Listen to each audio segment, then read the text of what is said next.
Hi and welcome to Inspire DIY. My name is Max and today we're going to be making a black sesame soy milk. So this is going to be very similar to the almond milk except we're going to be using the soybeans instead. And also because it is soy milk, there's this digestive enzyme that needs to be broken down. So you will have to heat it up as opposed to an almond milk. And the second thing is, I've never tried this before. I've made soy milk so many times in the past. Is to add the black sesame. So I'm gonna be sort of experimenting with the ratio as well, and give you guys the recipe afterward. So I got this recipe idea from the local Chinese grocery store nearby to my home, and I actually wanted to buy it, but when I flipped to the back of the milk carton, I was so impressed at how many like all those like junky ingredients there are in there. So I was like, okay, you know what? I'll try to make it myself and see what happens. So without further ado, let's get started right after this.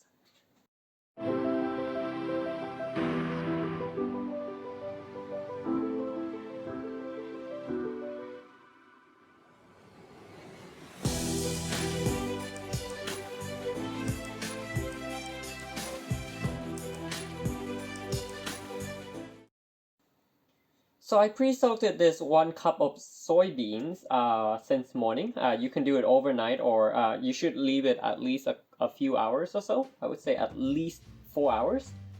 And then we're going to be using 3 pitted dates as per usual just to add a little bit of sweetness. The soybean does have a little bit of sweetness already, so which is good. And then a little bit of vanilla extract, probably like a teaspoon or two.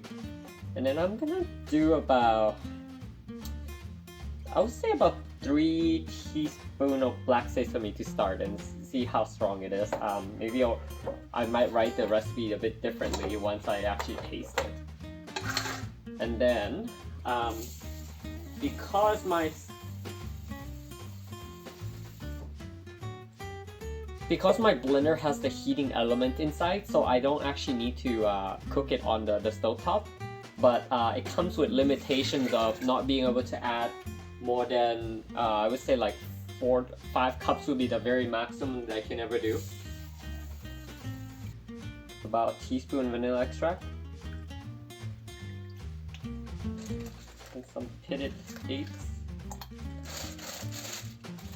We're not going to be adding the black sesame in just yet. I'm going to actually blend this, extract all the soybeans first, and then remove the foam, and then add it in just a bit after this.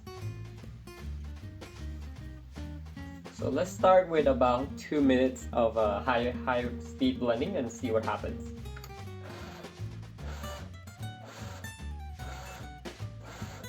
Okay, so I'm totally winging this here, but I'm basically toasting the black sesame just to see what happens. I assume that it would add extra flavor to the soy milk, but it's gonna be an interesting one for sure.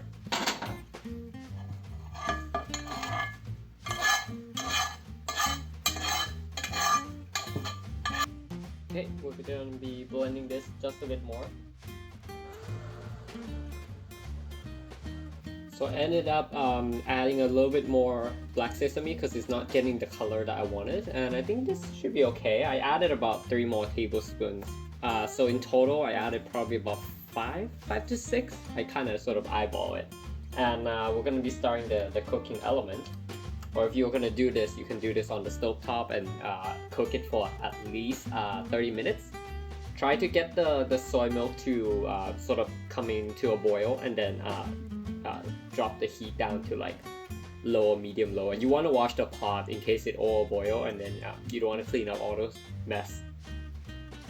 Okay, it's past 30 minutes, so I think that's good. Let's pause it a bit more.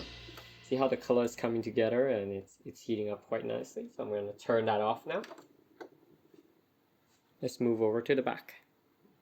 Because this is really hot compared to the almond milk, I'm gonna leave it strained in there here for a bit.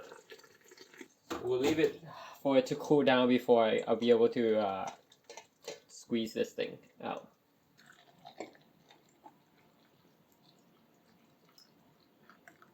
Please subscribe if you like the content. Thanks for watching.